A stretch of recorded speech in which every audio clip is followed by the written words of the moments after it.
Hello everyone, this is Aarti and welcome back to my class. आज की class में हम कवर करेंगे वॉइस का टॉपिक, जो कि इंग्लिश ग्रामर का वेरी वेरी इंपॉर्टेंट टॉपिक है।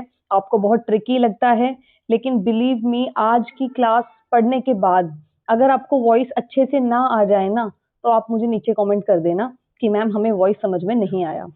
ओके, सो शुरू करते हैं आज की क्लास बिना देर किए। आज की क्लास वॉइस। वॉइस होता क्या है? सबसे पहले जैसे हमने टेंस सीखा था कि टेंस क्या होता है, और इसके लिए टेंस, अगर आपने मेरी टेंस वाली क्लास में देखी जो जनरल इंग्लिश के लिए इसकी तैयारी कर रहे हैं वॉइस की, क्योंकि वॉइस जनरल इंग्लिश में भी आता है और वॉइस आपका सब्जेक्ट स्पेसिफिक में तो आता ही है। अगर आप जनरल इंग्लिश के लिए वॉइस देख रहे हैं तो मैं आपको बता दूं कि पहले, अगर आपने टेंस की क्लास नहीं देखी है तो पहले प्लीज आप टेंस की क्लास देखना फिर, क्योंकि बिना टेंस पढ़े वॉइस पढ़ना ठीक नहीं रहेगा, आपको समझ में नहीं आएगा। ठीक है, तो टेंस आपकी, क्योंकि टेंस यानी एक्टिव, एक्टिव की पहले नॉलेज होना जरूरी है, तभी हम पैसिव पे आते हैं। ऑलराइट, तो सबसे पहले हम जानते हैं कि वॉइस होता क्या है। Voice is a form of verb. English grammar में देखो, वॉइस की एक मतलब होता है वॉइस का आवाज, लेकिन हम इंग्लिश ग्रामर की बात कर रहे हैं, तो इंग्लिश ग्रामर में वॉइस का क्या मतलब होता है? इंग्लिश ग्रामर में वॉइस का मतलब होता है, voice is a form of verb that shows whether the subject is performing, एक second, whether the subject is performing action और रिसीविंग एक्शन। ठीक है, वॉइस वर्ब की वो फॉर्म जो हमें ये बताती है कि जो सब्जेक्ट है हमारा, वो जो हम एक्शन है, जो काम हो रहा है उसको कर रहा है, यानी परफॉर्मिंग एक्शन, मतलब या तो काम को कर रहा है, या रिसीविंग एक्शन, या काम को ले रहा है। ठीक है, अब आप बोलोगे मैम काम को तो जो रिसीव करता है वो तो ऑब्जेक्ट होता है, आपने बताया हुआ है। बिल्कुल सही बात है। तो यही सब्जेक्ट और ऑब्जेक्ट का जो कन्वर्शन है, यही वॉइस के दो टाइप्स हैं। ठीक है, सब्जेक्ट होता है हमारा जो एक्शन को परफॉर्म करता है, और ऑब्जेक्ट होता है जो एक्शन को रिसीव करता है। Ram writes a letter, Ram plays football. Ram ने काम किया तो राम सब्जेक्ट है। प्लेज अ फुटबॉल, कौन खेला गया? फुटबॉल को खेला गया, तो एक्शन रिसीव किसने किया है? फुटबॉल ने किया है, तो फुटबॉल ऑब्जेक्ट है। ये हुआ एक्टिव। अब इसी में ही, अगर इसी में ही हम फेर बदल कर दें, यानी उल्टा कर दें, सब्जेक्ट को ऑब्जेक्ट बना दें, सब्जेक्ट को ऑब्जेक्ट नहीं, सॉरी, ऑब्जेक्ट को सब्जेक्ट बना दें, ऑब्जेक्ट को सब्जेक्ट बना दें, जैसे a letter is written by Ram, मैंने उल्टा कर दिया ना, a letter is written by Ram. अब अ लेटर इज रिटन, देखो ऑब्जेक्ट ऑब्जेक्ट ही रहेगा, यानी जो सेंस है वो सेंटेंस की नहीं बदलेगी, सेंस नहीं बदलेगी, बदलेगा क्या? बोलने का तरीका। बस वो बोलने का तरीका जो बदलता है, उसी को हम वॉइस के दो टाइप्स में पढ़ते हैं। ठीक है, मोटी मोटी बात फिलहाल के लिए आप सिर्फ इतनी सी याद रखिए कि इंग्लिश ग्रामर में वॉइस का मतलब होता है वर्ब की वो फॉर्म जो हमें ये बताती है कि सब्जेक्ट काम कर रहा है या सब्जेक्ट काम को रिसीव कर रहा है। ठीक है, two main types of voice are active voice where the subject does the action, या passive voice where the subject receive the action. दो मेन टाइप वॉइस के, इंग्लिश ग्रामर में वॉइस के दो मेन टाइप्स होते हैं, एक्टिव वॉइस और passive voice. जहां पर एक्टिव वॉइस, जहां पर सब्जेक्ट एक्शन को करता है, जैसे the dog chase the ball, यहाँ पे डॉग ने बॉल को चेज किया है। एंड पैसिव वॉइस, और दूसरा है passive voice where the subject receives the action, जहां पर सब्जेक्ट ने एक्शन को रिसीव किया है। The ball was chased by the dog, the ball was chased, ball को चेज किया गया बाय द डॉग, किसके द्वारा? डॉग के द्वारा। ठीक है, तो यहां पर सब्जेक्ट देखो, चेज किसको किया गया? बॉल को किया गया, लेकिन बॉल यहाँ किसकी तरह एक्ट कर रहा है? सब्जेक्ट की तरह। इसीलिए हमने बोला सब्जेक्ट, सब्जेक्ट रिसीव का एक्शन, ये मतलब नहीं है कि डॉग ने एक्शन रिसीव किया है, नहीं, अब डॉग ऑब्जेक्ट बन चुका है। देखो क्या क्या फॉर्मेट रहता है, subject object and verb, subject verb and object, SVO, ये हमारा कॉन्सेप्ट रहता है। तो इसमें देखिए हमने चेंज ही ये किया, the dog chase the ball बोल रहे थे, अब बोल रहे हैं the ball was chased by the dog. समझ में नहीं आया? कोई दिक्कत नहीं है, आगे चलते हैं, आगे समझेंगे।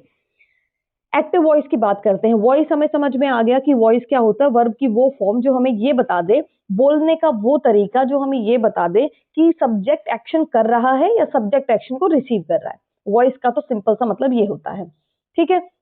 दो टाइप्स होते हैं, active voice, passive voice. Active voice क्या होता है, चलो ये जानते हैं। इन active sentences the subject is active or the subject performs the action। Active voice में एक्टिव कौन रहता है, सब्जेक्ट एक्टिव रहता है हमारा, ठीक है। एक्टिव वॉइस में कौन एक्टिव है, सब्जेक्ट एक्टिव है। For example, the cow is eating grass. The cow is eating grass, subject कौन है, जो काम को करता है मैम वो सब्जेक्ट होता है, बिल्कुल। काम को कौन कर रहा है इस सेंटेंस में, बताओ इस सेंटेंस में काम को कौन कर रहा है, इस सेंटेंस में काम को कर रही है हमारी काउ, ठीक है, गौ माता हमारे काम को कर रही है। The cow is eating grass. अब काम जो कर रहा है यानी सब्जेक्ट इसमें एक्टिव है ना, काम को जो कर रहा है, अगर सब्जेक्ट इसमें एक्टिव है तो वॉइस कौन सा है आपका, एक्टिव वॉइस, ठीक है। जो काम को कर रहा है, अगर सब्जेक्ट एक्टिव है, सब्जेक्ट काम को कर रहा है तो वॉइस है active voice, simple. Active voice में ज्यादा दिमाग नहीं लगाना। एक्टिव वॉइस वो होते हैं जो टेंस की फॉर्म हमने बेसिकली पढ़ी थी, जो भी टेंस की फॉर्म में लिखा हुआ सेंटेंस वो सब एक्टिव वॉइस होते हैं, ठीक है। बात तो हमें पैसिव की समझनी है, एक्टिव तो हमें ऑलरेडी पता है, हमने सारे पढ़ लिए, यही तो पढ़ा है हमने, सब्जेक्ट जो काम को करता है, ठीक है। अभी तक तो हमने यही जाना है ना कि सब्जेक्ट काम को करता है, अभी तक हमने ये तो पढ़ा ही नहीं है कि सब्जेक्ट काम को रिसीव भी करता है। अब पढ़ेंगे हम कि सब्जेक्ट काम को रिसीव भी करता है। आगे चलते हैं, पैसिव वॉइस में आपको बताती हूँ। पैसिव वॉइस क्या होते हैं, एक्टिव में आपने बता दिया, जहां सब्जेक्ट एक्टिव रहता है, सब्जेक्ट काम को करता है। सिंपल सेंटेंसेस जो हमने टेंस में पढ़े हैं वो सभी एक्टिव हैं, ठीक है। Passive voice, in passive sentences the subject is no longer active और the subject is acted upon by the verb. Passive voice में अब सब्जेक्ट एक्टिव नहीं है, फोकस सब्जेक्ट के ऊपर नहीं है। अब सब्जेक्ट के घर में कोई और घुस गया है, सब्जेक्ट को धक्का मार के निकाल दिया है, और सब्जेक्ट के घर में कौन आ गया है, सब्जेक्ट के घर में आ गया है ऑब्जेक्ट। कौन आ गया है सब्जेक्ट के घर में, सब्जेक्ट के घर में अब आ गया है ऑब्जेक्ट।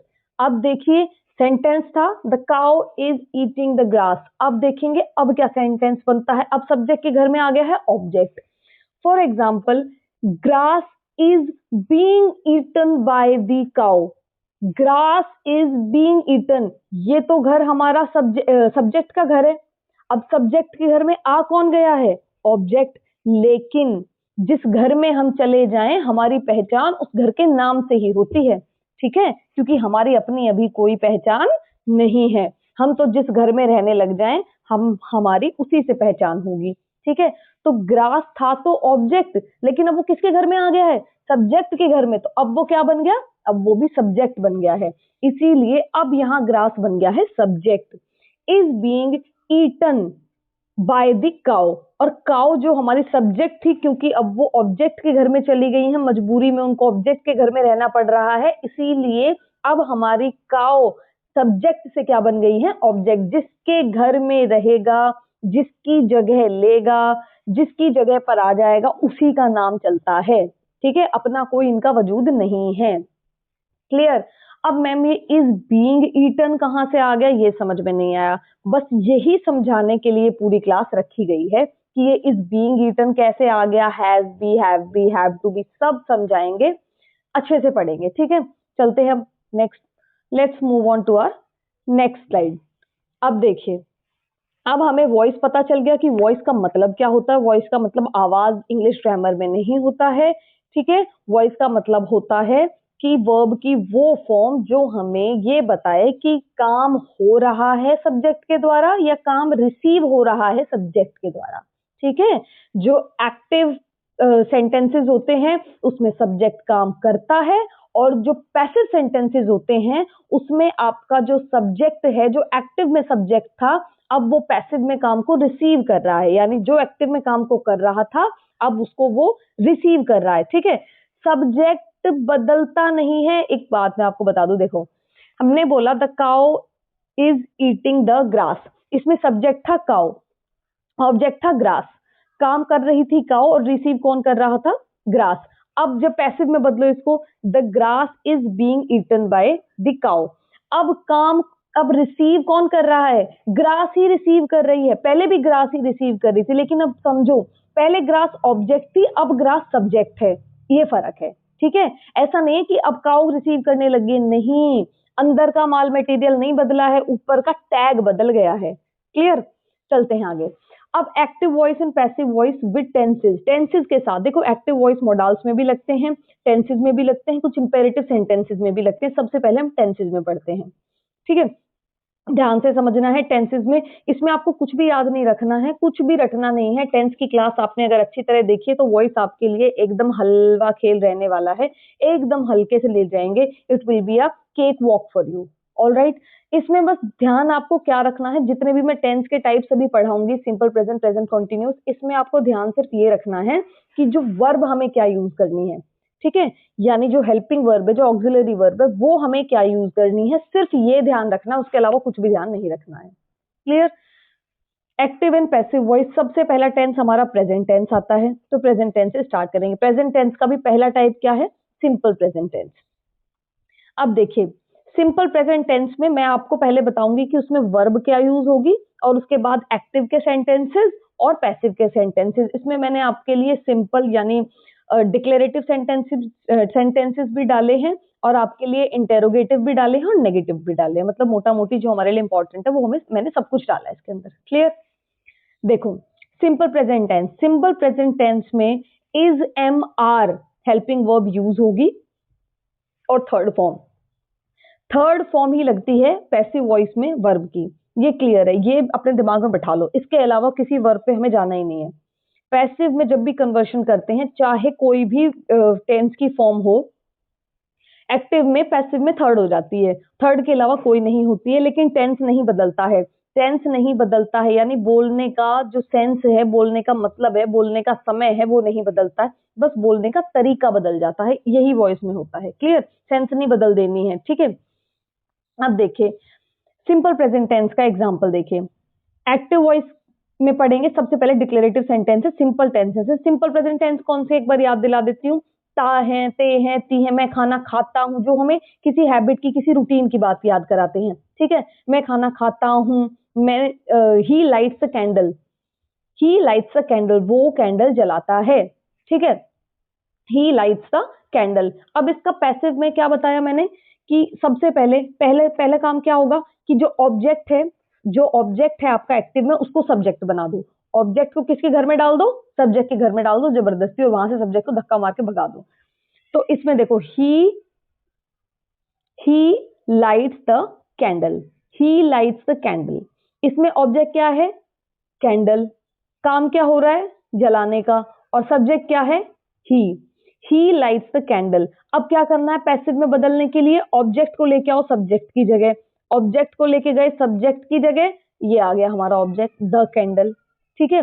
उसके बाद हेल्पिंग वर्ब, देखो मोटा मोटी इसका फॉर्मूला क्या है? मोटा मोटी इसका फॉर्मूला है object plus helping verb plus verb की थर्ड फॉर्म और प्लस सब्जेक्ट, ठीक है। जो आपका सब्जेक्ट था एक्टिव में, अब वो लास्ट में चला गया है।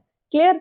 अब देखिए, ही, लेकिन ये जो ऑब्जेक्ट है अब ये सब्जेक्ट बन गया है। ऑब्जेक्ट मैंने क्यों लिखा है? ताकि आप कंफ्यूज ना हो कि एक्टिव में जो ऑब्जेक्ट है उस ऑब्जेक्ट की बात हो रही है यहाँ पर। क्लियर?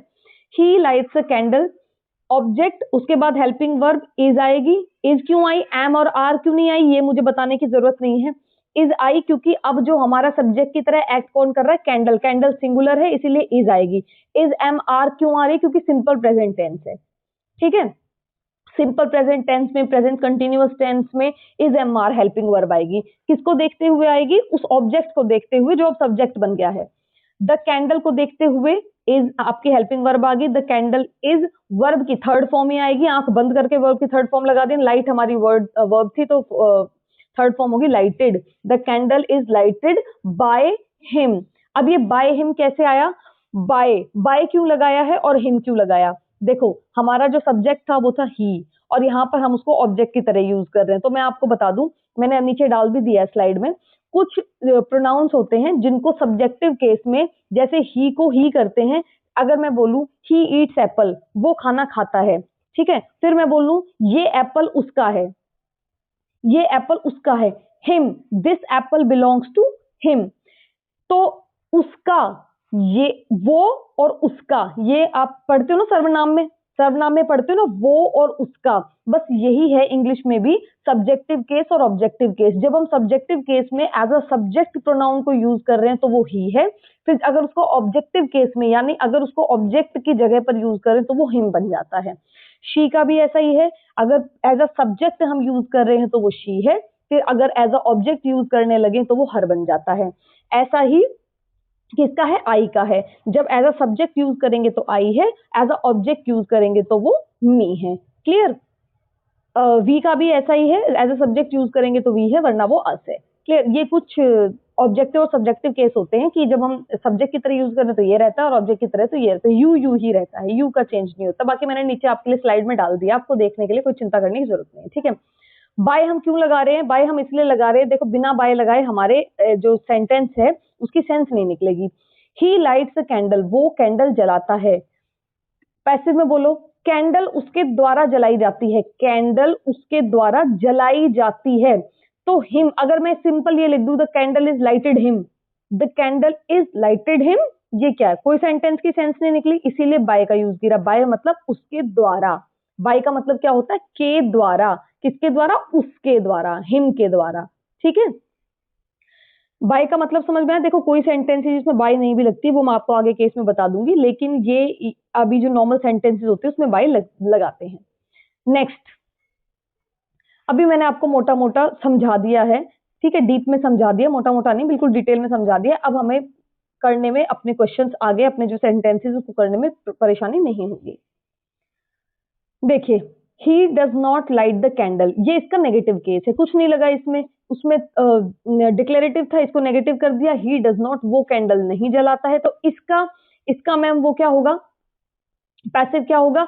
सबसे पहले इसको नहीं देखो, सबसे पहले ऑब्जेक्ट को ले आओ, सबसे पहले ऑब्जेक्ट को ले आओ, द कैंडल, उसके बाद हेल्पिंग वर्ब लगाओगे, इज लगा दोगे, उसके बाद नॉट, नॉट जरूरी है, क्यों, क्योंकि नॉट इसलिए जरूरी है क्योंकि नेगेटिव केस है ना, इज के साथ ही नॉट लगेगा। इज नॉट वर्ब की थर्ड फॉर्म, लाइटेड और बाय हिम। क्लियर, कोई परेशानी, कोई दिक्कत यहां तक, बोलो। नेक्स्ट अब देख लेते हैं इसका interrogative, do you eat meat, क्या तुम मीट खाते हो, इसको भी सबसे पहले इज आ जाएगा। अब मैम इसमें सबसे पहले इज क्यों आ गया, आपने सबसे पहले इसमें ऑब्जेक्ट क्यों नहीं लगाया, क्योंकि ये इंटेरोगेटिव केस है। इंटेरोगेटिव में हमने एक्टिव सेंटेंसेस में, टेंसेस में भी पढ़ा था कि इंटेरोगेटिव में सबसे पहले क्या आता है, हेल्पिंग वर्ब आती है, और डबल इंटेरोगेटिव में सबसे पहले क्या आता है, WH फैमिली। मैंने आपको बताया था ना कि हेल्पिंग वर्ब अब अपने सब्जेक्ट को प्रोटेक्ट करती है, क्योंकि सवाल जवाब पूछे जाने लगे हैं तो प्रोटेक्शन की जरूरत है। प्रोटेक्शन कौन दे रही है, हेल्पिंग वर्ब, क्योंकि वो हेल्प करने के लिए है तो वो हेल्प कर रही है। और डबल इंटेरोगेटिव में पूरे ही सेंटेंस को कौन प्रोटेक्ट करता है, WH फैमिली। ये ट्रिक मैंने आपको बताई थी। तो इसमें देखो, डू यू ईट मीट, सबसे पहले आएगी helping verb. Present, simple present का सेंटेंस है, हमें पता है हेल्पिंग वर्ब इज एमआर लगती है। अगर हम अपने ऑब्जेक्ट को देखेंगे तो हमारा यहाँ ऑब्जेक्ट मीट था, तो ऑब्जेक्ट अब सब्जेक्ट बन जाएगा, तो मीट सिंगुलर है तो सिंगुलर के साथ इज लग जाएगा, तो हेल्पिंग वर्ब हमारी इज आएगी। इज मीट वर्ब की third form, eaten by you, क्योंकि यू था तो यू का यू ही रहता है। कोई दिक्कत परेशानी यहां तक मुझे नहीं लगता आपको होनी चाहिए। ठीक है, सिंपल प्रेजेंट में is MR plus third form तो लगती ही लगती है, सिर्फ आपको ऑक्सिलरी वर्ब याद रखनी है, थर्ड फॉर्म तो याद रह ही जाएगी क्योंकि उसके अलावा कुछ लगता ही नहीं है। इज एमआर, सिंपल प्रेजेंट में इज एमआर अपने ऑब्जेक्ट को देखते हुए, जो कि अब सब्जेक्ट बन गया है, उस सब्जेक्ट को देखते हुए, सिंगुलर है तो सिंगुलर, आई है तो एम, आर प्लूरल है तो आर। क्लियर, कोई दिक्कत नहीं। चलते हैं next, present continuous tense. Present continuous tense में इज एम आर लगता है क्योंकि प्रेजेंट है, लेकिन देखो इस हेल्पिंग वर्ब को भी आपको रटने की जरूरत नहीं है। ठीक है, मेरे बच्चों को तो हेल्पिंग वर्ब भी रटने की बिल्कुल जरूरत नहीं है। क्यों, मैम आपने हमें टेंस में भी बताया था कि प्रेजेंट में तो इज एम आर लगेगा ही, है ना, आई को देख के एम लग जाएगा, प्लूरल को देख के आर, सिंगुलर को देख के इज। लेकिन कंटिन्यूअस है, अरे वो काम चल भी तो रहा है, तो हमने आईएनजी भी तो लगाया था टेंस में, याद है ना, टेंस में आईएनजी भी तो लगाया था। तो मैम यहाँ पर बस हम बी आईएनजी लगा देंगे, बीई आईएनजी लगा देंगे, बीइंग बना देंगे इसको, है ना, पैसिव में कन्वर्ट करने की हेल्पिंग वर्ब्स हैं, ये एक्टिव की नहीं है। ये किस लिए लिख रखी है, ये पैसिव की हैं। जब आप पैसिव में कन्वर्ट करोगे तो क्या वर्ब लगाओगे, तो helping verb plus main verb. Helping verb present tense था, is am are, simple present था, इज एम आर। अब कंटिन्यूअस है तो इज एम आर तो रहेगा ही क्योंकि प्रेजेंट है, लेकिन प्रेजेंट में कंटिन्यूअस भी है तो काम चल भी रहा है तो बीइंग आईएनजी लग जाएगा। ठीक है, बीइंग काम चल रहा है। क्लियर। अब देखो इसको इसका एक एक्टिव वॉइस देख लेते हैं। वही सेम उसी स्टाइल में है, उसी सीक्वेंस में है, डिक्लेरेटिव, नेगेटिव और इंटेरोगेटिव। यानी सिंपल सेंटेंस है, उसके बाद आपका नेगेटिव है, उसके बाद इंटेरोगेटिव है। I am driving a car. I am driving a car. अब मैं नहीं बताऊंगी, आप बताओगे। सबसे पहले क्या आएगा? सबसे पहले मैम हमारा ऑब्जेक्ट आएगा। सबसे पहले इस ऑब्जेक्ट को उठा के यहाँ ले आओ भाई, तुम ही हो, सब कुछ आ जाओ। सबसे पहले यही आएगा, a car. A car. Helping verb बताओ, इसमें से कौन सी हेल्पिंग वर्ब आएगी? इज आएगी, क्योंकि मैम कार सिंगुलर है तो ये सिंगुलर हेल्पिंग वर्ब आएगी। अ कार इज। इज के साथ बीइंग आएगा क्योंकि कंटिन्यूअस का सेंटेंस है। अ कार इज बीइंग। वर्ब तो आंख बंद करके लगा दो, ड्रिवन। ये वर्ब आपको बस देखो फॉर्म्स में, चलो बैच में भी और वाईटी पे भी कुछ आपको एक पिक्चर शेयर कर दूंगी या फिर आपको डाल दूंगी, किसी स्लाइड में डाल दूंगी ये फॉर्म्स ऑफ वर्ब, क्योंकि ये तो आपको याद करनी पड़ेगी कुछ थी, है ना। कुछ कुछ तो जनरल पता ही होती है सबको, ड्राइव ड्रिवन वाली सबको पता होती है, लेकिन कुछ फिर भी अगर किसी बच्चे को उतनी वर्ब्स याद नहीं है तो मैं एक डाल दूंगी आपको। आप उसको वहां से एक बार थोड़ा गो थ्रू हो जाना ताकि आपको सेंटेंस बनाने में दिक्कत ना हो, क्योंकि ये तो तब पता होनी चाहिए तभी आप लगा पाओगे। A car is being driven by me. I का मी बन गया, मैंने आपको बताया था सब्जेक्ट में यूज हो रहा था आई, तो आई था, अब वो ऑब्जेक्ट में यूज हो रहा है तो मी है। कोई परेशानी नहीं। Move on to our negative sentence. I am not driving a car. I am not driving a car. ठीक है। आकार, जब यहाँ द कार तो द कार, आकार तो आकार, ये भी ध्यान रखना। ठीक है, ऐसा नहीं कि आ को द नहीं बना देना है। ठीक है, यहाँ द कैंडल था तो द कैंडल, आकार है तो आकार। आकार is helping verb is I, not आएगा ही हेल्पिंग वर्ब के साथ, बीइंग आएगा क्योंकि कंटिन्यूअस है। A car is not being driven, verb की third form by me, I का मी बन गया, कोई परेशानी। नेक्स्ट देखो, am I driving a car. Am I driving a car passive voice है, इसमें भी हेल्पिंग वर्ब पहले, इसमें भी हेल्पिंग वर्ब पहले आएगी। इसमें इज क्यों आएगी? क्योंकि मैम उसको आई सब्जेक्ट था तो आई के साथ एम लगती है हेल्पिंग वर्ब। यहां हमारा कार सब्जेक्ट है तो कार के साथ इज लगेगी helping verb. Is a car being driven by me. Any problem, कोई समस्या, कोई दिक्कत, कोई परेशानी यहां तक नहीं होनी चाहिए। नेक्स्ट देखिए, नेक्स्ट है present perfect tense. Present perfect tense में हेल्पिंग वर्ब और मेन वर्ब देखिए, हैज बीन या हैव बीन, जो पैसिव में बदलेंगे हैज बीन और हैव बीन, सिंगुलर प्लूरल को देखते हुए तो हम सबको पता है हैज बीन। अब हम सबको पता है क्योंकि हमने मैम की टेंस वाली क्लास देख ली है, हैज बीन जब लगाएंगे जब सिंगुलर होगा और हैव बीन जब लगाएंगे जब प्लूरल होगा। ठीक है, आई के साथ हैव बीन लगाएंगे क्योंकि आई के साथ हैव लगता है, हमें पता है, और थर्ड फॉर्म लगती ही लगती है। इसका एक्टिव वॉइस देख लीजिए डिक्लेरेटिव का, she has stolen my book, ये एक्टिव वॉइस है, she has stolen my book. और कहाँ हैज बीन लगाएंगे, पहचान कैसे होगी? तो पहचान होगी जब आप टेंस की वीडियो देख लोगे, तब आपको एक्टिव की पहचान होगी, क्योंकि वहां पेपर में ये लिख के तो आएगा नहीं कि ये प्रेजेंट परफेक्ट का सेंटेंस है, अब बदल दो तो याद आ जाए प्रेजेंट, ऐसे नहीं याद रखना है। सेंटेंस को देख के पहचानना है कि कौन सा टेंस है। ये कब पहचानोगे? जब टेंस की वीडियो पूरी देखोगे, तभी पहचान होगी कौन सा टेंस है। हैज है, प्रेजेंट परफेक्ट है, she has stolen my book, उसने मेरी बुक चुराई है। माई बुक ऑब्जेक्ट को पहले लेके आओ, ऑब्जेक्ट लेके आएंगे माई बुक, माई बुक सिंगुलर है तो हेल्पिंग वर्ब भी सिंगुलर आएगी, हैज बीन वर्ब की थर्ड फॉर्म आ जाएगी, स्टोलन बाय हर, शी का हर बन गया क्योंकि शी पहले ऑब्जेक्ट था, अब सब्जेक्ट, पहले सब्जेक्ट था अब ऑब्जेक्ट है तो शी का हर बन गया, कोई दिक्कत। She has not stolen my book, my book has been, my book has not been stolen by her, इसमें मिस्टेक है भाई, यहाँ नॉट आएगा, इसमें मिस्टेक है, यहाँ नॉट आएगा क्योंकि ये नेगेटिव है सेंटेंस। ठीक है, she has not stolen my book, my book has not been stolen. ठीक है, मैंने नॉट का पहले टेंस वाली वीडियो में बताया था, मैं यहाँ भी बता देती हूँ कि जब भी नेगेटिव हो और हैज बीन वर्ब हो तो हैज और नॉट के बीच में, सॉरी, हैज और बीन के बीच में नॉट आएगा, हैव और बीन के बीच में नॉट आएगा, इस नॉट को आगे पीछे मत लगा देना। ठीक है, गड़बड़ ऐसे हैज बीन नॉट स्टोलन नहीं, हैज नॉट बीन स्टोलन। ठीक है, my book has not been stolen, इसको करेक्ट कर लेना। ठीक है, ये करेक्ट कर लेना हैज, और बैच में मैं इसको आपको डाल के दूंगी। ठीक है, मैं इसमें आपको ऊपर डाल के दूंगी, बैच में जो पीडीएफ जाएगी उसमें मैं आपको करेक्ट करके दूंगी इस पीडीएफ को, ठीक है। My book has not been stolen by her, has she stolen my book, interrogative है, has she stolen my book. अब देखो माई बुक है तो इसके साथ क्या आ जाएगा हमारा, हेल्पिंग वर्ब सबसे पहले आएगी, इंटेरोगेटिव में हेल्पिंग वर्ब आ जाती है। देखो पैसिव और एक्टिव में कोई बड़ा बड़ा खेल नहीं है, बड़ा जादू कुछ नहीं है। आप देख रहे हो कितने सिंपल सेंटेंसेस हैं और सिंपली कन्वर्ट हो रहे हैं, बस खेल किसका है, वही रूल रहते हैं, जो टेंस के रूल है वही रूल इसमें लग रहे हैं। जब उसमें इंटेरोगेटिव में हेल्पिंग वर्ब, बस ऑब्जेक्ट और सब्जेक्ट की अदला बदली है, बस और कुछ भी नहीं है। सब्जेक्ट की जगह ऑब्जेक्ट आ जाएगा, ऑब्जेक्ट की जगह सब्जेक्ट चला जाएगा, और बाय लगता है इसमें और वर्ब की थर्ड फॉर्म लगती है, बस और कुछ भी तो नहीं है, और कुछ भी नहीं है। Has my book been stolen by her, has आ गया सबसे पहले हेल्पिंग वर्ब, उसके बाद हमारा सब्जेक्ट, सब्जेक्ट अब हमारा माई बुक है। Has my book been stolen by her, ये हमें पता ही है ये वाला कि हैज फिर सब्जेक्ट आता है उसके बाद बीन लगता है, ये हमने टेंस में भी पढ़ा था। क्लियर। अब हमारा प्रेजेंट टेंस कंप्लीट हो गया है। अब आते हैं हमारे पास्ट पे। पास्ट में भी अच्छा, अब आप बोलोगे मैम इसमें आपने कंटिन्यूअस क्यों नहीं रखा, इसमें आपने कंटिन्यूअस वाला क्यों नहीं रखा, है ना, सिंपल प्रेजेंट, सिंपल में प्रेजेंट परफेक्ट कंटिन्यूअस क्यों नहीं रखा आपने, ये सारे करा दिए, सिंपल पास्ट पे आप आ गए, क्यों नहीं रखा। तो देखो मैं आपको बता देती हूँ, यहाँ मैंने नोट भी डाला है इस चीज के लिए। परफेक्ट प्रेजेंट परफेक्ट कंटिन्यूअस यानी कोई भी परफेक्ट कंटिन्यूअस जो टेंस है, चाहे वो प्रेजेंट का हो, पास्ट का हो या फ्यूचर का हो, we use the same sentence in passive voice.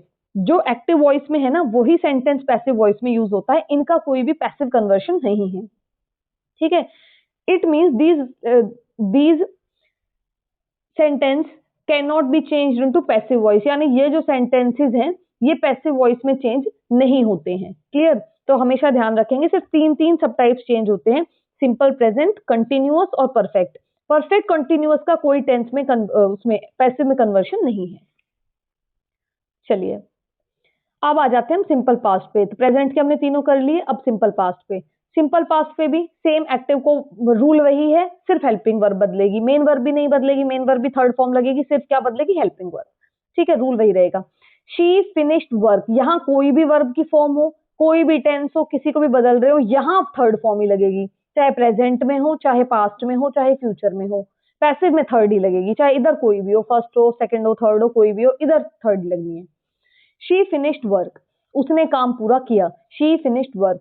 Work इसको लेके आओ सबसे पहले, देखो इसमें वॉज वर्ब लगेगी, सिंपल पास्ट है, सिंपल पास्ट में आपको पता ही है कौन सी लगती है, हेल्पिंग वर्ब, वॉज वर्ब लगती है और थर्ड फॉर्म लगेगी।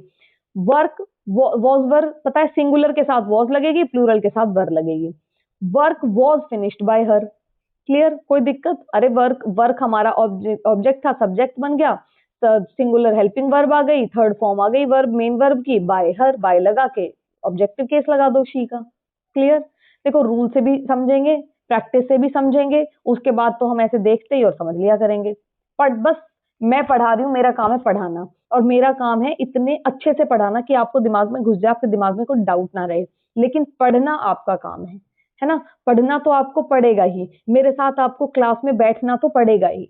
अगर मेरे साथ क्लास में बैठोगे ही नहीं, साथ ही नहीं दोगे मेरा, तो फिर अकेला तो मैं कुछ नहीं कर सकती ना अकेले, है ना। मैं तो पढ़ा सकती हूँ आपको, लेकिन आपका काम है पढ़ना। अगर आपको स्टेट क्वालिफाई करना है तो पढ़ना है। She finished work, work was finished by her. She did not finished work, she did not finish work, ये है तो देखो वर्क आ जाएगा सबसे पहले, work single verb, helping verb आ जाएगी, वर्क वॉज नॉट आ जाएगा क्योंकि नेगेटिव है, वर्क वॉज नॉट वर्ब की थर्ड फॉर्म ही आती है, फिनिश्ड बाय हर। कितना आसान है, कोई दिक्कत नहीं। नेक्स्ट देखो, डिड शी फिनिश वर्क, एक second, yes, did she finish work, इसका इंटेरोगेटिव केस है, डिड शी फिनिश वर्क। अब इसमें हेल्पिंग वर्ब पता है वॉज वरी लगनी है, और ऑब्जेक्ट को पहले लेके आओ, लेकिन ऑब्जेक्ट से पहले क्या आ जाएगा, हेल्पिंग वर्ब आ जाएगी। तो ऑब्जेक्ट हमारा है वर्क और हेल्पिंग वर्ब लगेगी वॉज, सिंगुलर है, सिंगुलर, वॉज वर्क, वर्ब की थर्ड फॉर्म ही लगेगी, was work finished by her, और क्वेश्चन मार्क लगेगा। Clear, simple past tense clear हुआ। अब चलते हैं पास्ट कंटिन्यूअस की तरफ। जैसे प्रेजेंट सिंपल प्रेजेंट में इज एम आर था, और प्रेजेंट कंटिन्यूअस में इज एम आर के साथ बीइंग लग गया था, सेम ऐसे ही सिंपल पास्ट में वॉज वर है और सिंपल पास्ट कंटिन्यूअस में वॉज वर के साथ बीइंग लग जाएगा। बीइंग मतलब वो काम अभी चल रहा है, क्योंकि आईएनजी लगाते हैं ना कंटिन्यूअस में, तो जब हम पैसिव में इसको चेंज करेंगे तो बी लगा के फिर आईएनजी लगाएंगे, यानी बीइंग हो जाएगा। ओके, चलो इसको देखते हैं। Yes, he was revising his books. He was revising his books, past continuous का, कोई काम पास्ट में था और चल रहा था। ही वॉज रिवाइजिंग, देखो इसके साथ हमारा टेंस का भी रिवीजन होते जा रहा है ना। He was revising his books. अब इसमें सबसे पहले क्या करेंगे, ऑब्जेक्ट को लेकर आएंगे, हिज बुक्स है ना, हिज बुक्स आएगा, क्योंकि ये हमें पता है ना कि खाली ऑब्जेक्ट इसको नहीं उठाना है भाई, किसका वो ऑब्जेक्ट है, पूरा ही कंप्लीट ऑब्जेक्ट है ना, कंप्लीट को यूज करना है। सो हिज बुक्स है तो वर आ जाएगा, प्लूरल आ जाएगा। हिज बुक्स वर बीइंग आ जाएगा, वर्ब की थर्ड फॉर्म आ जाएगी, रिवाइज्ड बाय हिम, सब्जेक्ट से ऑब्जेक्ट बन गया, ही से हिम बन गया। क्लियर। नेक्स्ट देखो इसका नेगेटिव देखो, he was not revising his books were not being revised by him, ये गलत है, ठीक है, इसको भाई इसको करेक्ट करना है, ठीक है, ये गलत है बिल्कुल। His books were not being revised by him, ये आएगा। इसको मैं जब बैच में जो पीडीएफ डालूंगी इसको मैं करेक्ट करके डालूंगी। क्लियर, इसको टेंशन लेने की जरूरत नहीं, मैं आपको बता रही हूँ, इसको बिल्कुल काट दो, यहाँ से बिल्कुल काट दो। हिज, देखो हिज बुक्स वर, यहाँ वर आएगा क्योंकि ये ऑब्जेक्ट के साथ, बुक्स के साथ तो वर लगेगा। हिज बुक्स वर के बाद नेगेटिव है तो नॉट आ जाएगा। His books were not being revised by him. Clear. Next देखो, was he revising his books, तो वर हिज बुक्स, क्योंकि हेल्पिंग वर्ब आ जाएगी पहले, इंटेरोगेटिव और डबल इंटेरोगेटिव बार बार बताती हूँ रिवाइज करवाने के लिए, डबल इंटेरोगेटिव में WH फैमिली आ जाती है पहले। वर हिज बुक्स रिवाइज्ड, ये भी गलत है, ठीक है, ये भी गलत है, इनको हटा दो आप एग्जाम्पल्स को, ठीक है, ये भी गलत है, मैं इसको पीडीएफ में ठीक करके डालूंगी, गलत है। Was he revising his books, तो इसमें आ जाएगा वर his books revised by him, were his books being revised by him, ये आएगा, ठीक है, वर his books being revised by him, क्योंकि बीइंग इसमें यूज होगा, पास्ट कंटिन्यूअस है इसीलिए। क्लियर, ये क्लियर हो, इसको भाई हटा देना, ठीक है, जो गलत है ये मैं माफी चाहती हूँ इसके लिए, ये जो गलत पीडीएफ है ये गलत है, एक्चुअली दो चीजें ये बाय मिस्टेक हो गई है टाइप, ठीक है, तो इसमें मैं जो बैच में डालूंगी उनको टेंशन लेने की जरूरत नहीं, मैं इसको करेक्ट करके डालूंगी, ऐसे नहीं डालूंगी। क्लियर, चलो move on to next tense, past perfect tense. Past perfect को देख लेते हैं। Had been third form verb लग जाती है और हैड बीन लगेगा इसमें। क्लियर। अब देखो इसका एक्टिव, इसमें मैंने ऐसे लग रखा है, ऊपर एक्टिव नीचे passive. I had completed the assignment, wait, yes, I had completed the assignment, तो इसमें सबसे पहले आ जाएगा, ऑब्जेक्ट आ गया इधर, the assignment had been, the क्योंकि हैड बीन आएगा ना, पास्ट परफेक्ट है, the assignment had been completed by me, I का मी बन जाएगा, कोई दिक्कत कोई परेशानी, सेम ही हमारा रूल रहना है ना, ऑब्जेक्ट हेल्पिंग वर्ब, वर्ब की थर्ड फॉर्म, बाय और मी, बाय और उसके साथ ऑब्जेक्ट जो भी है, मी है आपका, हिम है, हर है, जो भी आपका ऑब्जेक्ट है, ठीक है, वो आपका ऑब्जेक्ट आ जाएगा। क्लियर, इसमें सेम रूल रहना है, बस ये चेंज होती है, देखो ये जो चीज है, ये चेंज होती है, बस वर्ब की थर्ड फॉर्म ही लगती है, और had been, was, were, is, am are, ये हैज, हैव बीन, ये सब क्या टेंस को देखते हुए बदलता है। क्लियर। आई हैड नॉट, बस इसमें ये देख लेना, जब भी आप इसका रिवीजन करोगे ना, एक बार मेरी क्लास ले लोगे फिर रिवीजन करोगे तो उसका बस ये देख लेना, ठीक है। I had not completed the assignment, अब इसको चेंज करो, the assignment had not been completed by me, क्योंकि पता है हमें जब नॉट लगता है हैड और बीन के बीच में लगेगा नॉट, ये बताया हुआ है। क्लियर। नेक्स्ट देखो, had I completed the assignment, इसमें इंटेरोगेटिव है, इंटेरोगेटिव में पहले क्या आ जाएगी, पहले हमारी हेल्पिंग वर्ब आ जाएगी, उसके बाद ऑब्जेक्ट आएगा, यानी जो अब सब्जेक्ट बन चुका उसके बाद बीन आएगा, बस इतना ध्यान रखना है। जब भी देखो दो चीजें नॉट और इंटेरोगेटिव के केस में, बीन वाले केस में बता रहे हैं, क्योंकि इसमें हैज बीन होता है, हैव बीन होता है, हैड बीन होता है, तो अगर नॉट लगाना है तो had not been, has not been, have not been, ऐसे करके लगाएंगे।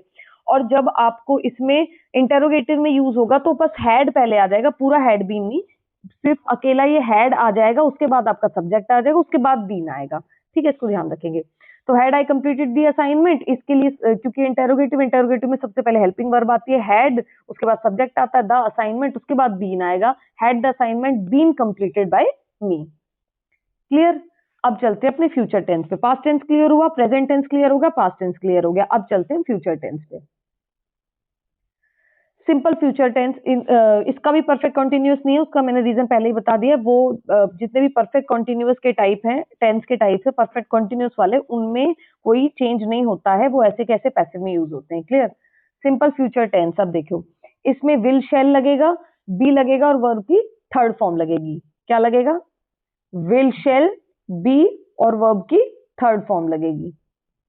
एक second, yes, will shall be और वर्ब की थर्ड फॉर्म लगेगी। क्लियर है? अब बनाए इसके। चलो देखो इसका, my uncle will pay my tuition fee.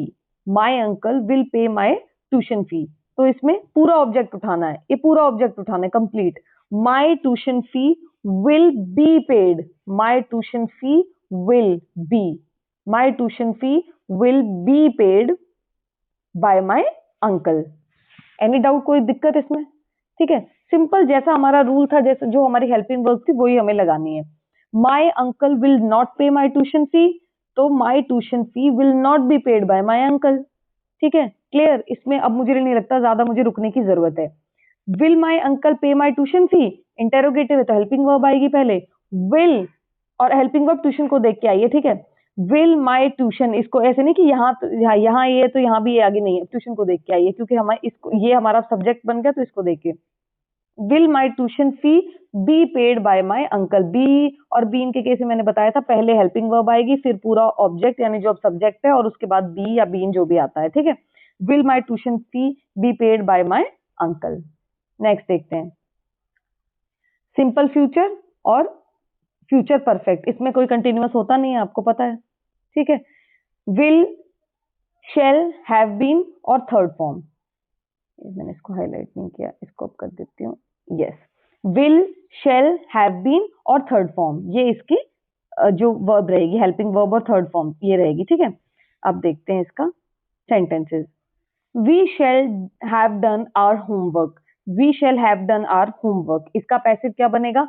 Our homework, our homework shall have been done by us, our homework shall have been done by us. Clear? Next देखो, we shall not have done our homework, negative है, तो our homework shall not have been done by us. Clear? Okay? Clear?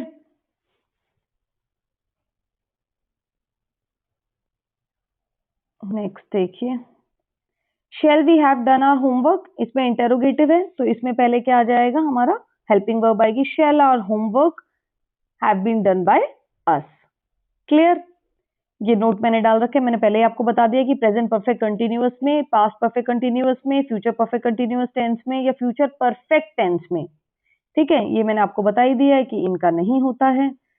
We use the same sentence in passive voice, इसमें हम same sentence use करते हैं passive voice का। इसका मतलब इनका कोई पैसिव फॉर्म में चेंज नहीं होता है। अब देखिए, अब हमने टेंसेस का पैसिव वॉइस में कन्वर्शन देख लिया, उनकी हेल्पिंग वर्ब्स देख ली, उनको उसका रूल समझ लिया। अब active and passive voice with modals, यानी मोडाल्स से इनका कैसे चेंज होता है वो देखेंगे अब हम। देखो, अगर कैन और कुड मोडाल है, अगर मोडाल है या तो कैन है या कुड है, तो या तो कैन बी, उसमें जो चेंज होगा पैसिव में क्या लगा देंगे हम? पैसिव में कैन बी या कुड बी और थर्ड फॉर्म, वर्ब थर्ड ही रहती है, बस इसको ध्यान रखना है, कैन बी या could be. I can solve these sums, अगर कैन होगा तो कैन लगा देंगे, कुड होगा तो कुड लगा देंगे। ओके, आई कैन, और टेंस चेंज नहीं करना, इतना ध्यान रखना है, बस टेंस नहीं बदलना है ना। सेंस सेंटेंस की बात कर, जो मतलब नहीं बदलना चाहिए, समय नहीं बदलना चाहिए, केवल बात करने का तरीका बदल जाता है। जैसे मैंने खत लिखा, खत मेरे द्वारा लिखा गया, बस ये बात करने का तरीका बदल जाता है, सेंस वही निकलती है। लिखा खत ही गया है, मेरे द्वारा ही लिखा गया है, उसी समय पर लिखा गया, बस ये ध्यान रखना। These sums can be solved by me, ये हो गया हमारा इसका। ठीक है, I cannot solve these sums cannot be solved by me. Can I solve these sums? Can these sums solved by me? Clear? मुझे नहीं लगता इसमें आपको कोई भी प्रॉब्लम है, इसमें सिर्फ कुछ नहीं करना, बी लग जाता है साथ में, और थर्ड फॉर्म लगती है, तो पता ही है। अगर हैज टू हैव टू है तो हैज टू, हैव टू के साथ क्या लग जाएगा, बी लग जाएगा और थर्ड फॉर्म लगेगी। जैसे ही has to complete his assignment, his assignment has to, same बस वही has to be completed by him, ये बी लग जाता है। क्लियर। नेक्स्ट देखो, अगर मस्ट है तो मस्ट बी लग जाएगा, थर्ड फॉर्म लग जाएगी। इसमें कुछ नहीं करना, जो भी मोडाल है उसके साथ आपको बी लग जाएगा और थर्ड फॉर्म लगेगी, ये ध्यान रखना है। You must learn this book must be learn by you, verb third लगेगी, वर्ब का चेंज करना मत भूलना। You must learn this book must be learn by you. Next may है तो मे भी हो जाएगा, थर्ड फॉर्म लग जाएगी। I may buy the book, the book may be bought by me, third form लगेगी, मे बी लग गया। माइट का माइट भी और थर्ड फॉर्म हो जाएगी। दे माइट प्ले चेस, पहले इसको उठा के यहां ले आओ, they might play chess, chess might be played by them. Clear. Should है तो शुड भी थर्ड फॉर्म लग जाएगी। Student should learn all the lessons, all lessons, student should learn all lessons, all lessons object है, यहाँ subject बन जाएगा। All lessons should be learn by students. Clear. ये हो गया हमारा मोडाल्स का। ठीक है, मोडाल्स के साथ कुछ नहीं करना है, जो भी मोडाल हो उसके साथ बी लगा के थर्ड फॉर्म लगा देना और बाकी बस ऑब्जेक्ट को सब्जेक्ट बना देना। हेल्पिंग वर्ब क्या इसमें मोडाल्स होता है, तो मोडाल्स के साथ बी लगा के थर्ड फॉर्म लग जाएगी। क्लियर। नेक्स्ट देखिए, इसमें ये हो गया मोडाल्स का, टेंस का पढ़ लिया, मोडाल्स का पढ़ लिया। अब देखो, अब कुछ ऐसे सेंटेंसेस आपने देखे होंगे जिनमें आप कुछ कमांड दे रहे हो या कोई रिक्वेस्ट कर रहे हो, यानी कौन से सेंटेंसेस होते हैं, हमने टाइप्स ऑफ सेंटेंसेस में पढ़ा था ना, कितने टाइप के सेंटेंसेस होते हैं, तो जिनमें हम कमांड देते हैं, कोई ऑर्डर, कोई एडवाइस, वो कौन से सेंटेंसेस होते हैं, वो होते हैं इंपेरेटिव सेंटेंसेस। तो जो जिन सेंटेंसेस में हम अपनी कोई फीलिंग, कोई इमोशन या कोई कमांड दे रहे हैं, कोई एडवाइस या कोई रिक्वेस्ट, ऑर्डर, उन सेंटेंसेस के लिए क्या रूल्स है, उनको हम कैसे कन्वर्ट करते हैं ये देखेंगे। लेट्स लगा देंगे साथ में, लेट्स लगाएंगे हम इसमें, क्या लेट्स, ये रूल है ये, अब मैं आपको एग्जांपल के थ्रू समझा दूंगी। इसमें लेट्स लगाएंगे, जो आपका ऑब्जेक्ट है, नया ऑब्जेक्ट है, वो लगा देंगे। बी या नॉट बी देखते हुए कि वो नेगेटिव है सेंटेंस या कैसा है, बी या नॉट बी लग जाएगा। पास्ट पार्टिसिपल या थर्ड फॉर्म, ठीक है, थर्ड वर्ब फॉर्म, ये लग गया थर्ड वर्ब फॉर्म, ठीक है, पास्ट पार्टिसिपल, ये रूल है। लेट्स लगाएंगे, ऑब्जेक्ट लगाएंगे नया, बी या not be depending on our sentence, और पास्ट पार्टिसिपल यानी थर्ड फॉर्म। अब देखिए, for sentence containing request, advice and you requested to advise to, order to. अब एक चीज और इसमें छोटी सी बात याद रखनी है कि जिन सेंटेंसेस में कोई रिक्वेस्ट हो या कोई एडवाइस हो या कोई ऑर्डर हो, तो हम इस तरीके से यूज करते हैं उन सेंटेंस, आपने सुना भी बहुत होगा, you are requested to, you are advise to, you are ordered to. ठीक है, रिक्वेस्टेड यानी जो वर्ब है उसकी थर्ड फॉर्म ही आएगी, requested to, advised to, ordered to. Clear. जैसे you are requested to subscribe our channel, ठीक है, you are advised to not go out in winters, you are ordered to wear winter uniforms. Clear. तो ऐसे sentences में हम requested to, advise to, order to लगाते हैं। एक चीज और हाईलाइटेड में मैंने लिख रखा है, always remove please and kind if they are given in the sentence. देखो, जैसे हम जब एक्टिव से पैसिव में बनाएंगे तो कोई अगर सेंटेंस है प्लीज शट द डोर, तो जब हम उसका पैसिव बनाएंगे तो प्लीज जैसे या काइंड जैसे वर्ड्स को हम रिमूव कर देते हैं, हटा देते हैं। ठीक है, ये चीजें आपको छोटी मगर मोटी बातें याद रखनी है। अब देखिए, अब सेंटेंस देखते हैं इसके कुछ। शट द डोर, और ये सेंटेंसेस बहुत आते हैं क्योंकि देखो एचटेट को भी पता है, एचटेट का जो एग्जामिनर है उसको भी पता है कि आपने जो पैसिव के रूल्स हैं वो सब पढ़े होंगे, आपने had been, have not been, has been लगाना, was, were, being, is, am, are, being, ये सब पढ़ा होगा। तो वो आपको वहां नहीं फंसाएगा, वो वहां फंसाएगा जो बहुत कम बच्चों ने पढ़ा है, वो वैसे क्वेश्चन डालता है। क्यों? आपकी कंसेप्ट को चेक करने के लिए, आपकी डीप नॉलेज। जनरल में ऐसे नहीं डालेगा, जनरल में जनरली डालेगा क्योंकि जनरल इंग्लिश तो सबके लिए होती है, ठीक है, लेकिन आप सब्जेक्ट स्पेसिफिक पढ़ रहे हो, आप तो इंग्लिश के ही टीचर बनने वाले हो, तो आपकी तो वो सब्जेक्ट नॉलेज चेक करेगा ना कि डेप्थ में कितना आपको वॉइस आते हैं। तो इसीलिए ऐसे सेंटेंसेस बहुत आते हैं। जैसे सेंटेंसेस शट द डोर, तो इसका पैसिव क्या आएगा? Late the door be shut. आप सोचोगे अरे नहीं, मैम ने तो बताया था कि इसमें बाय आना चाहिए, ये आना चाहिए, लेकिन आप ये याद करना कि मैम ने ये भी बताया था कि जब हम ऐसे कमांड रिक्वेस्ट वाले सेंटेंसेस को बनाते हैं तो उसमें आगे लेट आ जाता है। ठीक है, वहां ये मत सोचना कि अरे लेट कहां से आ गया, लेट तो इसमें है नहीं, ये कौन सी हेल्पिंग वर्ब है, ऐसे नहीं आएगा। ठीक है, सो नेक्स्ट देखिए, let the door be shut. Let the door be shut. Post the letter at once, ये सेंटेंस है, post the letter at once, let the letter be posted at once. इसमें लेट, देखो ये rule है ना हमारा, ये रहा रूल, लेट उसके बाद ऑब्जेक्ट, बी या नॉट बी, उसके बाद थर्ड फॉर्म। अब देखिए, लेट उसके बाद ऑब्जेक्ट, जो यहाँ पर ऑब्जेक्ट था, लेट द लेटर, तो let the letter be posted at once, उसके बाद जो भी रिमेनिंग है। ओके, नेक्स्ट देखिए, always speak the truth, let the truth, let सबसे पहले लेट लगा दो, उसके बाद ऑब्जेक्ट आ जाएगा, let the truth always be spoken. Clear? Next देखो, do not starve the cow, let the cow not be starved. Clear? अब देखिए, let him help his brother, let his brother be helped by him. ये sentences हैं कुछ, ये आप देख लेना। Clean your room, let your room be cleaned, learn your lesson, let your lesson be learned, please do me a favor tonight, you are requested to। अब देखो, इसमें है please do me a favor tonight। Clear? अब देखो, इसमें देखो, please do me a favor tonight, मैंने आपको ऊपर भी बताया था कि जब प्लीज और ऐसे सेंटेंसेस हो तो हम, प्लीज का मतलब क्या होता है, रिक्वेस्ट करना होता है ना, तो फिर इसमें क्या यूज करेंगे, you are requested to do me a favour tonight. Okay, चलो आगे चलते हैं। Get out of my house, ये ऑर्डर है ना, ऑर्डर ही देना होगा ना, get out of my house, तो ऐसी चीजों को रिप्लेस करके ऑर्डर टू लगा देना है, प्लीज को रिप्लेस करके रिक्वेस्टेड टू लगा देना है। ठीक है, you are ordered to get out of my house, ये माई है, वाई है, get out of my house. Kindly do not smoke in public, ये काइंडली है तो रिक्वेस्ट है, you are requested not to smoke in public place. Okay, okay, next देखिए, अब एक चीज और इसमें देखो, कुछ चीजें हैं। To make passive voice, first of all you have to use following rules. Passive voice बनाने के लिए कुछ चीजें जो हमें यूज करनी चाहिए, जो रूल्स हैं, जो मैंने पहले भी बता चुकी हूँ, लेकिन फिर एक बार रिवीजन के तौर पे। Change the object into subject, सबसे पहले जो हमारा ऑब्जेक्ट है उसको सब्जेक्ट में बदल। क्लियर? अब हमें पता है कि ये तो मैंने पढ़ ही लिया है कि ऑब्जेक्ट को सब्जेक्ट में चेंज करना है।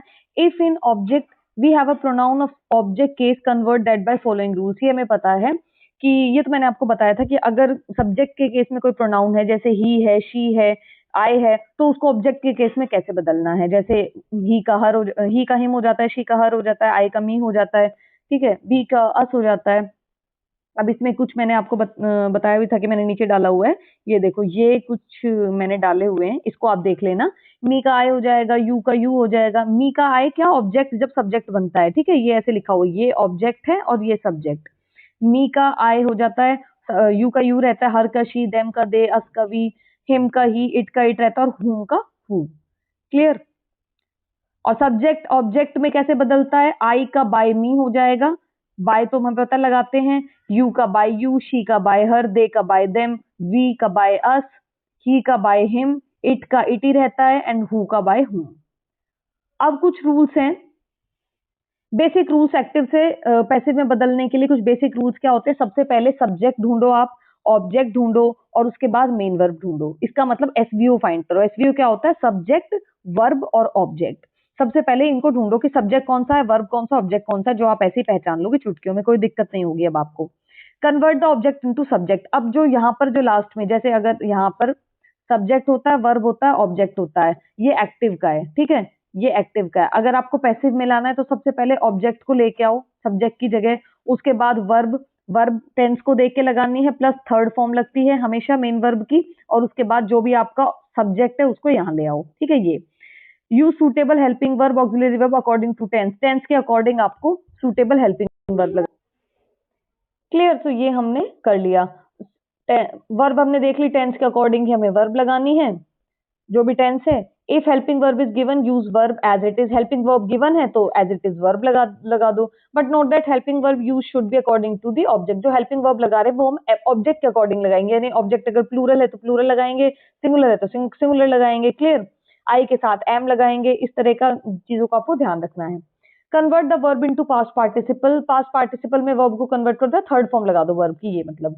यूज द प्रेपोजिशन बाय का हम यूज करते हैं, ये हमें पता ही है। बाय का कौन से केसेस में यूज नहीं करते, एक चीज आपको और बता देती हूँ एडिशनली।